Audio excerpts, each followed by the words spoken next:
भूर्भुवः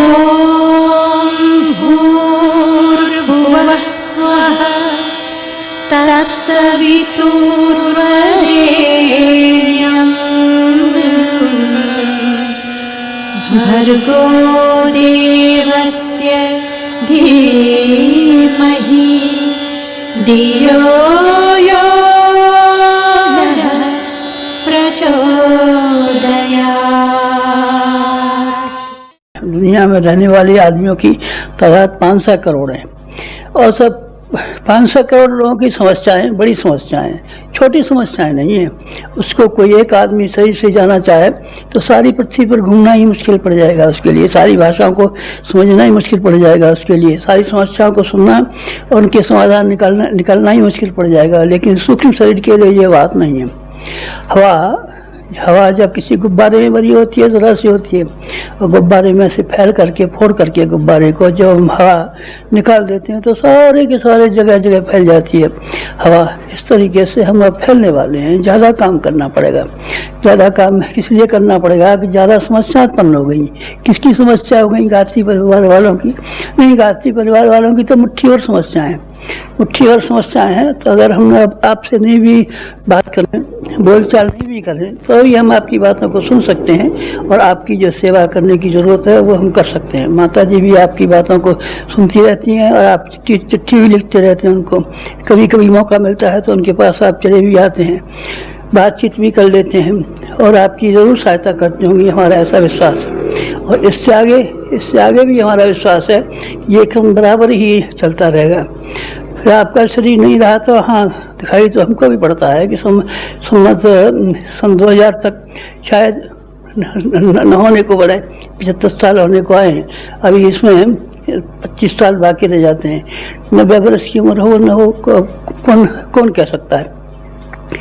लेकिन हम आपकी देखभाल बराबर रखेंगे। गायत्री परिवार वाले लोग हमारे बहुत प्राणों से प्यारे हैं, उनको हमने बहुत नज़दीक से देखा है और आपकी बहुत बहुत कृपाएं हमारे ऊपर है। जो कहा है, जब कभी कहा है तभी आप उसको करने के लिए तैयार हो गए। शक्तिपीठ बनाने के लिए कहा, आप बनाने को तैयार हो गए। जब आपसे ज्ञान रथ चलाने के लिए, प्रज्ञा पुस्तकालय चलाने के लिए कहा, आप तैयार हो गए। जो काम के लिए, अनुष्ठानों के लिए कहा, आप तैयार हो गए। जब भी हमने कहा है, आप लोग हमको बहुत प्यारे हैं क्योंकि आप हमारे पर कहने पर चलते हैं। काम की बात थोड़ी सी ही है हमारे पास, ज़्यादा कुछ है भी नहीं और ज़्यादा कुछ आपसे बहुत बात करें। बहुत व्याख्यान में जिंदगी भर व्याख्यान दिए भी हैं और लेख भी लिखे हैं, लिखते भी रहते हैं। आप उनको पढ़ते भी रहते हैं, पढ़े भी हैं। उन्हीं बातों को दोबारा चौबारा कहने से कुछ काम चलने वाला नहीं है। चलने वाला ये है आपका और हमारा जो आपस का मिलना हुआ है, ये दोनों का मिलना कुछ ऐसा सार्थक हो जाए कि लोग बाग भी ध्यान रखते रहें। कोई किसी आदमी से मिला था, क्या बार हमने कहा है, विवेकानंद रामकृष्ण परमहंस से मिले तो फिर ऐसे मिले जो कि धन्य हो गए, निहाल हो गए, फिर दोनों ही धन्य हो गए। गुरु शिष्य को पाकर के धन्य हो गया और शिष्य गुरु को पाकर के धन्य हो गया। समर्थ गुरु रामदास को पाकर के शिवाजी धन्य हो गए और शिवाजी को पाकर के समर्थ गुरु रामदास धन्य हो गए। चाणक्य को पाकर के चंद्रगुप्त धन्य हो गए, चंद्रगुप्त को पाकर के चाणक्य धन्य हो गए। तीनों ही गुरु शिष्य की परंपरा ऐसी है। गांधी को पाकर के विनोबा धन्य हो गए। गांधी नहीं मिलते विनोबा को तो विनोबा को कौन जान पाता बेचारों को। और गांधी अकेले ही बैठे रहते तो किसी संत बाबा जी की तरीके से झोंपड़ी डाल करके सेवाग्राम में बैठे रहते हैं, न उनको पटेल मिलते हैं, न उनको नेहरू मिलते हैं, न उनको कोई मिलता, न कोई मिलता। अकेले गांधी का कहाँ तक क्या कर सकते थे। दोनों को जो काम के आदमी मिले और ऐसे काम के आदमी मिले जैसे दोनों ही धन्य हो गए। हमारा वास्तविक था मन आज आपसे कहने के लिए और अपनी बातचीत शुरू करने के लिए, इसीलिए मन आया कि आपको पाकर के हम निहाल हो जाएं और हमको पाकर के आप निहाल हो जाएं। नहीं, यूँ नहीं कहना चाहिए। मुझे यूँ कहना चाहिए कि हम तो निहाल हो गए। इसीलिए हो गए कि किसी आदमी का हमने पल्ला पकड़ा।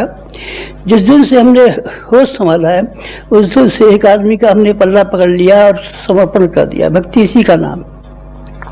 योगाभ्यास इसी का नाम है। द्वैत को मिटा करके, दो को मिटा करके एक जब बन जाते हैं, उसी का नाम योगाभ्यास है। स्त्री और पुरुष के बीच में यही योगाभ्यास होता है। स्त्री अपने आप को पति के समर्पित कर देती है और पति की संपत्ति की, जायदाद की, सबकी मालकिन हो जाती है उसी दिन से। ठीक इसी तरीके से हमने भी एक आदमी को समर्पण किया था, जिसको हम बॉस कहते हैं, अपना मास्टर कहते हैं, अपना गुरु कहते हैं। हाँ, गुरु में चालाकी ज़्यादा आ गई है, इसीलिए गुरु शब्द का हम कम इस्तेमाल करते हैं, बॉस कहते रहते हैं। हमारे बॉस का पल्ला पकड़ा जिस दिन से, उस दिन से हम निहाल हो गए। आपने देखा है ना, आप अगले महीने की अप्रैल की अखंड ज्योति पढ़ना।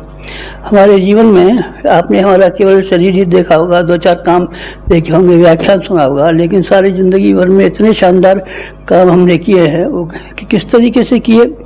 इसमें हमारा अकेले का साहस, हमारा अकेले का पराक्रम और अकेले का हमारा शौर्य काफ़ी नहीं है। हमारी अकेले की मेहनत से नहीं हुआ है, हमारी अकेले की अकल से नहीं हुआ है। मोती बनता है तो सीप में पैदा होता है बेशक, लेकिन सीप का पराक्रम नहीं है। स्वाति की बूंद जब तक उसमें न पड़े सीप में, तब तक आप ख्याल कर सकते हैं कैसे उसमें मोती बनेगा। सीप तो पहले भी थी और बाद में भी रहेगी, सीप से मोती नहीं बनते। स्वाति और सीप के सहयोग से मोती बन जाते हैं। हम मोती हो गए। हमने एक आदमी का ऐसा पल्ला पकड़ा, किस तरीके से पल्ला पकड़ा, पैर पकड़ा कि हाथ पकड़ा, गर्दन पकड़ी नहीं, न हमने गर्दन पकड़ी, न हाथ पकड़ा, न पांव पकड़ा, बल्कि करिष्ये वचनम तव। श्री कृष्ण और अर्जुन जब तक तो थे तो वो कहते थे कि आप लड़ाई लड़िए, वो मना करता था, भीख मांग लेंगे, सब लड़ाई लड़ने से क्या फायदा। लेकिन जब उसने, अर्जुन ने ये कहना शुरू किया, करिष्ये वचनम तव, आपकी आज्ञा को मैं करिष्ये करूंगा, सुनूंगा नहीं, सुनने से क्या फायदा। सत्यनारायण की कथाएं सुनते सुनते आप बुढ़े हो गए, रामायण सुनते सुनते आप बुढ़े हो गए, भागवत सुनते सुनते आप बुढ़े हो गए। आपने कुछ फायदा उठा लिया क्या? ना, कभी नहीं फायदा उठाया होगा। आपने कितने सत्संग सुने होंगे, कितनी चीज बनी होंगी, उन सत्संगों से कुछ बात बनी है क्या? नहीं। हमारे भी सत्संग सुने होंगे, औरों के भी सुने होंगे, लेकिन उससे कोई लाभ नहीं बना है और न लाभ होने की संभावना है। संभावना उसी तरह की है, करिष्ये करेंगे। हमने किया है, क्या है, मतलब यह है कि अपने शरीर से भी और मन से भी जो बात बताई गई उसको करने लगे, बस ये हुआ है। हमारा भी मन था कि आप भी इसी तरीके से करें तो ज़्यादा अच्छा हो। आपको भी मालूम पड़े, कोई गुरुजी नाम का बाबा जी पंडित ब्राह्मण कोई ऐसा नहीं था जैसे कि आमतौर से लोग होते हैं। हमने उससे संपर्क बनाया तो हमको कुछ महत्वपूर्ण अपने जीवन में मिला, ऐसा हमारा मन था। इसलिए आज इच्छा न होते हुए भी बातचीत करने का मन हो गया, तो फिर आपसे क्या कहें। बाकी बातें अखंड ज्योति में बताई जा चुकी हैं, कहते रहे, क्या कहें आपसे। बस एक ही बात कहनी थी कि जो आपने सुना हो, समझा हो, जिस रूप में हमें पाया हो, उसे आप करिष्ये कीजिए। अब आप कर डालिए। सुनने की बात मत ध्यान रखिए, पढ़ने की बात मत ध्यान रखिए। ये आंखें बड़ी निकम्मी हैं, इनसे आप चाहें जो लेख पढ़ सकते हैं, किताब पढ़ सकते हैं, किसी कहानियाँ पढ़ सकते हैं, नावल पढ़ सकते हैं, और भी कुछ पढ़ सकते हैं। और कान ऐसे हैं जिसमें कि सिनेमा के रिकॉर्ड सुन सकते हैं, गाने बजाने सुन सकते हैं, सब बात सुन सकते हैं। कानों से और आँखों से आदमी का उद्धार नहीं हुआ है, आदमी का उद्धार हृदय से हुआ है। हृदय के अंदर जब किसी की बात समझ जाती है और ये बात समझ जाती है कि हम इसके लिए कुछ करेंगे, बस बात खत्म हो गई। आपसे हमारी प्रार्थना है कि आप कुछ कीजिए। किसके लिए? हमारे लिए। हाँ, चलिए हमारे लिए मान लीजिए, चाहे अपने लिए मान लीजिए, बात एक ही है। हमारा आप दो है क्या? नहीं, हमारा आप दो नहीं है, एक है। तो आपके लिए कुछ करें? नहीं भाई साहब, मत कीजिए हमारे लिए। हमारी जरूरतें क्या, कितनी है, इंसान की आवश्यकताएं क्या है। मुट्ठी भर का पेट, 3 मुट्ठी चावलों की खिचड़ी से हमारा गुजारा हो जाता है। आपसे क्या कहेंगे आप? हमारे लिए ये कर दीजिए। 3 गज कपड़े से शरीर को ढक करके अपना काम चला लेते हैं। आपको अपने लिए हम क्या कहेंगे? हमको उसके लिए कहना है आपसे जिससे कि आपका भी कल्याण होता हो और आपको भी संतोष होता हो और हमारा भी कल्याण होता हो और हमारा भी संतोष होता हो। वो बात हमसे कहनी है। क्या कहनी है? आप करना शुरू कर दीजिए बस। जो जो कुछ आपने सुना है, जो कुछ आपने पढ़ा है, अब उसको पढ़ने और सुनने से काम चलने वाला है नहीं। अब आप करना शुरू कर दीजिए। करेंगे तो उससे लाभ क्या होगा? अब हमको यही लाभ हो जाएगा, जैसे कि हम प्रसन्न हैं और हमसे भी ज़्यादा हमारा बॉस प्रसन्न है। आप भी प्रसन्न होंगे और आपसे भी ज़्यादा हम प्रसन्न होंगे। कब? तब जब कि आप करने की बात शुरू करेंगे, तब कीजिए ना कुछ। क्या करें? आप एक काम कीजिए सिर्फ, और कुछ मत कीजिए, कि अपनी पात्रता को विकसित कर लीजिए ताकि हम आपकी कोई बड़ी सेवा कर सकें। बादल बरसते हैं, पहाड़ों पर भी बरसते हैं, चट्टानों पर भी बरसते हैं, समुद्र में भी बरसते हैं, बरस बरा के चले जाते हैं। लेकिन जहाँ गहरा वाला तालाब होता है वहाँ पानी ज़्यादा जमा हो जाता है और वहाँ से साल भर तक लोग फ़ायदा उठाते हैं। चलिए साहब तालाब चलेंगे, चलिए कुल्ला करेंगे, चलिए साहब अपना फलाना काम करेंगे, मकान बनाएंगे। वहाँ जाते हैं, तालाब गहरा हो जाता है। बादलों की बड़ी कृपा है? नहीं, बादलों की कृपा नहीं है। बादलों की कृपा अगर नहीं होती तो तमाम जगह क्यों नहीं हो गए पानी?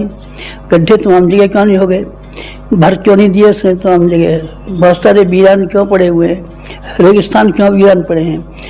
बादलों ने वहाँ क्यों नहीं पानी बरसा दिया? बादलों की कृपा तो है, बादलों की महिमा तो है। मैं ये तो आपसे नहीं कहता कि बादलों की कोई महिमा नहीं है, पर बादलों से भी महिमा उसकी है जिसने अपने आप को गड्ढे के रूप में विकसित कर दिया, अपने आप को तालाब बना दिया, अपने आप को गहरा बना दिया। अपने आप को आप कुछ बना डालिए, अपने आप को कुछ बना डालेंगे तो मजा आ जाएगा। आपको भी प्रसन्नता का ठिकाना नहीं रहेगा, हमको हमारा भी प्रसन्नता का ठिकाना नहीं रहेगा, और हम का ही नहीं वाल के सारे समाज का, उस सारे समाज का जो कि आजकल बेहिसाब से परेशान है, बेहिसाब से हैरान होता हुआ चला जा रहा है। संभावनाएं कैसी कड़ी और कठोर दिखाई पड़ती हैं, आपको दिखाई नहीं पड़ती? खून कच्चा दिखाई नहीं पड़ते? अभी पंजाब का खून कच्चा दिखाई नहीं पड़ा आपको? अभी कल परसों झगड़े हुए थे, वो दिखाई नहीं पड़े? संसार में जितने भी युद्ध होके चुके हैं और बिना युद्धों के कितनी लड़कियां जल जाती हैं, आप नहीं पढ़ते अखबार? क्या से क्या हो रहा है? डकैतियां आप नहीं पढ़ते? बलात्कार आप नहीं पढ़ते? हत्याएं आप नहीं पढ़ते? और इंसान का एक दूसरे इंसान के तई जो व्यवहार है उसको आपने देखा नहीं है, पढ़ा नहीं है? आप सब जानते हैं। क्या इसका कोई रेमेडी नहीं होनी चाहिए? कोई इसकी देखभाल नहीं होनी चाहिए? कोई इसको दूर करने की बात नहीं होनी चाहिए? हाँ, होनी चाहिए। इंसान ने ही गिराया है। इंसान बड़ा ताकतवर है, भगवान के बाद दूसरा नंबर है इंसान का। अगर वो इंसान हो तब, इंसान न हो तब, जानवर हो तब क्या कहना है? तब वो खाएगा और सोएगा, खाने और सोने के अलावा और कुछ कर नहीं पाएगा। अगर उसको खाने और सोने के अलावा भी कुछ करना है तो उसको इंसान बनना पड़ेगा। उसी के बारे में मैं निवेदन कर रहा था। आज जो आपसे बोलने का मेरा मन हुआ वो ये हुआ कि सिद्धांतवाद, आदर्शवाद, जिसके बारे में हमने ढेरों बार आपसे कहा है, उसको आप कभी कर सके हैं, कभी नहीं कर सके। कभी आपने सुन लिया, कभी आपने ताली बजा दी, कभी आपने प्रशंसा कर दी, कुछ कर दिया। हाँ साहब, गुरु जी की बात तो बहुत अच्छी है, लिखते तो बड़े अच्छे नहीं। अब एक प्रार्थना है कि आप ये मत कहिए गुरु जी का बोलना बहुत अच्छा है। अब वो कितना बोल दिया हमने, ये मत कहिए गुरु जी का लिखना बड़ा अच्छा है। हमने कितना लिख लिया आपको मालूम नहीं है? ढेरों को ढेरों लिखा है, आपने पढ़ा नहीं है? आपने ढेरों पढ़ा है, पर आप पढ़े चाहे न पढ़े। अब आप हमको सुने चाहे न सुने, आप हमको चाहे देखें चाहे नहीं देखें, लेकिन कुछ करना शुरू कर दीजिए। क्या काम करना शुरू कर दें? कोई आपने ऐसा काम बता दिया जो क्या हम नहीं कर सकते होंगे? नहीं भाई साहब, हम ऐसा काम अब आपको बताएंगे नहीं। देख करके, अपने जानवर को देख करके उसके ऊपर वजन लादा जाता है। बकरे के ऊपर 2 किलो वजन लाते हैं, गधे के ऊपर उतना वजन लाते हैं, और घोड़े के ऊपर उतना वजन लाते हैं, हाथी के ऊपर उतना वजन लाते हैं। आपको देख करके ही वजन लादने का हमारा मन है। क्या मन है आपका? हमारा मन यह है कि 2 चीज़ें इस तरह की है जिसके लिए आप ये मना नहीं कर सकते। ये चीज़ें हमारे पास नहीं है। आपके पास शरीर है ना? हाँ, तो शरीर के मानी श्रम। शरीर का जो गुण है वो श्रम है। श्रम अगर न कर सके तो फिर मरा हुआ शरीर है। शरीर का है, लाश है। फिर तो आपके पास एक चीज़ है ना, शरीर है कि नहीं है? बस बताइए। मेरे ख्याल शरीर है आपका। शरीर नहीं है तो आप कैसे बैठे हुए हैं, कैसे मेरी बात सुन रहे हैं? शरीर है तो आपके पास श्रम करने की भी ताकत है। आप कृपा करके जितना वाला श्रम अपने लिए करते हैं, अपनी औलाद के लिए करते हैं, पैसे के लिए करते हैं और उन्नति के लिए करते हैं, उसमें से थोड़ा वाला श्रम हमारे हिस्से का भी है, आप हमारे लिए भी खर्च कर दिया कीजिए। अर्थात हमारे मानी, जब मैं हमारे कहूँ तो आप उसका अर्थ एक व्यक्ति विशेष से न मानिए, बल्कि ये मानिए एक मिशन की बात कही जा रही है। हम व्यक्ति के रूप में कब से खत्म हो गए, हम व्यक्ति है नहीं, हम कोई व्यक्ति नहीं है, हम एक सिद्धांत है, आदर्श है, हम एक दिशा है, हमें एक प्रेरणा है। उसके लिए आप कुछ समय निकालना शुरू कर दीजिए। समय के सिवाय एक और भी चीज़ आपके पास है। जब तक आप शरीर धारण किए हुए हैं तब तक आपको सामान की जरूरत पड़ती है। खाते हैं नहीं खाते, आप रोटी खाते हैं कि नहीं खाते? अब गरीब है तो क्या, अमीर है तो क्या, आप गेहूं की खाते होंगे, जौ की खाते होंगे, बाजरा की खाते होंगे, किसी की न किसी की जरूर खाते होंगे। तन ढकते हैं ना, नंगे तो आप नहीं फिरते, नहीं आप नंगे नहीं फिरते हैं, आप जरूर कपड़े पहनते हैं, धोती भी पहनते हैं, कुर्ता भी पहनते हैं और आप रोटी भी खाते हैं। उसी में से, रोटी में से और कपड़े में से जो आपके पास है, थोड़ा सा एक मुट्ठी भर सामान हमारे लिए निकाल देंगे नहीं? निकालेंगे नहीं? क्यों नहीं निकालेंगे? अगर आप निकालेंगे नहीं तो एक दिक्कत आएगी आपको। अगर आप बोएंगे नहीं तो कुछ पैदावार नहीं कर सकेंगे। इस महीने की खंडियों में आप लेख पढ़ना हमारी और हमारे बॉस की आज से 60 वर्ष पहले जो बातचीत हुई थी, उस बातचीत में उन्होंने मूल उद्देश्य बताया था कि हम तो ये बहुत कुछ देना चाहते हैं, लेकिन उसके लिए बोना पड़ेगा। बोर करके काटने वाली बात बनती है, बोया नहीं जाएगा तो काटने वाली बात बनेगी नहीं। मक्का हम बोते हैं तो एक दाना बोते हैं और एक दाना बोने के बाद में 100 दाने पैदा हो जाते हैं। बाजरे को हम बोते हैं और एक दाना बोते हैं, 100 दाने पैदा हो जाते हैं। आपसे वही प्रार्थना करनी थी कि आप कुछ अपने में से काटना शुरू कर दीजिए, कुछ अपनी किफ़ायत कीजिए, कुछ बचाना शुरू कर दीजिए। कितने आदमी हुए हैं जिन्होंने अपने में से बचा करके भगवान के लिए दिया है। आप नहीं कुछ देंगे? नहीं दीजिए। आपसे हमारी ये प्रार्थना है, जैसे हमारे गुरु ने हमसे कहा था दीजिए, बोइए, तो हमने अपना श्रम बोया, एक सौगुना हमारा श्रम हो गया। अपनी बुद्धि बोइए, हमने अपनी बुद्धि बोई है, सौगुनी हो गई। और अपना धन बोइए, हमने अपना धन बोया और सौगुना हो गया। मांगा है आपने? नहीं मांगा, नहीं खर्च हमने बहुत किया है, लाखों हजारों नहीं, हजारों नहीं, लाखों नहीं, करोड़ों खर्च किया है। करोड़ों रुपए की इमारतें बनी हुई पड़ी है, शक्तिपीठें करोड़ों की शक्तिपीठें बनी है, करोड़ों से कम तो गिनना ही नहीं आया हमको। ये कैसे आ गया? हमें भी आप विद्या सिखा दीजिए, हमें भी कोई मंत्र सिखा दीजिए। नहीं, कोई मंत्र नहीं है ऐसा, कोई ऐसा गुरु बता दीजिए जो हमारे लिए भी इन सब चीज़ों की का इंतजाम कर दे। नहीं, कोई ऐसा इंतजाम करने का तरीका नहीं है। एक ही तरीका है कि हम बोए और काटें। बोए और काटने का ही तरीका हमको बताया गया है, और बोने और काटने का तरीका ही सिर्फ हम आपको बता सकते हैं। आज हमको सच्चे मन से, भीतरी मन से आपसे ये कहने का मन है हमारा कि आप बोना और काटना शुरू कीजिए। आप बोते तो हैं, लेकिन आप ऐसे रेगिस्तान की जमीन में बोते हैं जिससे कि आपको फिर उसके बाद कुछ मिलने वाला नहीं है। आप बोते हैं शरीर के लिए, टट्टी हो जाता है, खत्म हो जाता है, तो जब मरेगा तो खत्म हो जाएगा। आपने अपने कुटुंब के लिए और परिवार के लिए बोया है, आप अपने कुटुंब परिवार के लिए बोइए, खत्म हो जाता है, सारी दुनिया बोती है। लेकिन सिद्धांतों के लिए बोइए ना करें आप। श्री कृष्ण भगवान को सामने सुदामा जी अपने पेट काट करके भूखे होते हुए भी चावल ले गए थे, और चावल ले जाने के बाद में उन्होंने भगवान के सामने रखे। चावल रखे तो चावलों का सौगुना, अरे सौगुना क्या, मैं तो कहता हूँ आपसे, सौगुना हो जाता है, हजारों गुना हो जाता है। हमने जो दिया है उसका सौगुना हो गया? नहीं, सौगुना नहीं हो गया, हजारों गुना हो गया। हमने अपनी अकल जितनी समाज को दी है उतनी रही नहीं, हमारी अकल सौगुनी हुई, हजारों गुनी ज़्यादा हो गई। आपको भी यही हमारा मंत्र है। दो हमारे गुरु हैं, मालवीय जी एक गुरु हैं जिन्होंने गायत्री मंत्र बताया था, और जिन्होंने ये कहा था इससे साबुन लगाना, उन्होंने साबुन शब्द कहा था, और बराबर हमको याद है अपने आप को धोना, और हमने अपने आप को बराबर धोया है। आज तक कभी ऐसा ध्यान नहीं रखा कि जब हम अपने आप को धोया ना हो, स्नान न किया हो। स्नान भी किया है और अपने मन को भी धोया है। ये गायत्री मंत्र मन को धोने का है, जिसमें कि हमारी जो खराब बातें भीतर की हैं उसको आप सफाई करें। तो वो हमारे मालवीय जी वाला गुरु मंत्र जो हमको मिला था आपको समझ लिए, आपको वो हमने सिखा दिया गायत्री मंत्र। और वाले गुरु ने हमको ये नहीं कहा था कि आप गायत्री मंत्र जप कीजिए। 24 लाख का पुरस्कार के लिए तो कहा था कि जो मल और आवरण और विक्षेप जो हमारे ऊपर जमा हो गए उनकी सफाई हो जाए, और जो शक्ति की जरूरत है वो शक्ति को देना संभव हो जाए। पात्र को दिया जाता है, कुपात्र को नहीं दिया जाता। पात्रता के लिए उन्होंने हमसे कहा था। गायत्री माता को प्रसन्न करने के लिए नहीं, गायत्री माता को क्या प्रसन्न करना है? माँ को भी कोई प्रसन्न करता है क्या? छोटा बच्चा माँ के पेट में से पैदा होता है, क्या प्रसन्न करता है क्या? क्या प्रसन्न करेगा उस माँ को? माँ तो प्रसन्न नहीं है।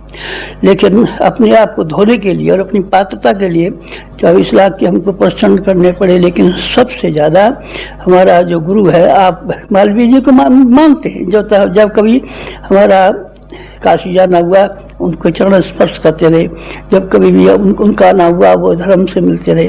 लेकिन जो असली गुरु हमारे हैं, जिन्होंने हमको को परीक्षा में डाल दिया और इस तरीके से बात कही कि हमारा कहना कर, और हमने किया।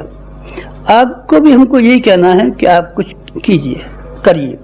करेंगे तब क्या फायदा होगा आपको? आपकी पात्रता विकसित हो जाएगी।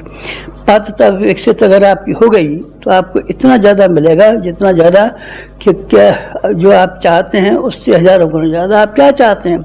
बराबर माता जी से कहते रहते हैं हमारे बाल बच्चे हो जाए, लड़की होती है तो लड़का हो जाए, हमारा मुकदमा चला हुआ है मुकदमा जीत जाए, हमारा बुखार खांसी हो गई है वो अच्छा हो जाए, कुछ पैसे ज़्यादा आमदनी हो जाए, नौकरी में तरक्की हो जाए।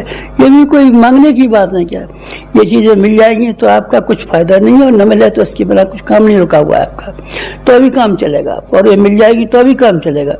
लेकिन जिससे से आपके जन्म जन्मांतरों की समस्या का समाधान होगा, और जिससे कि सारे के सारे मनुष्य जाति का समाधान होगा, वो चीज़ आपके करने की है। जो आपके पास है सामान, उस सामान को उसके लिए निकालिए, भगवान के लिए निकालिए। भगवान को भोग लगा करके खाने वाली बात जो है, नियम है कि पहले आप भगवान को दीजिए तो आप खाइए।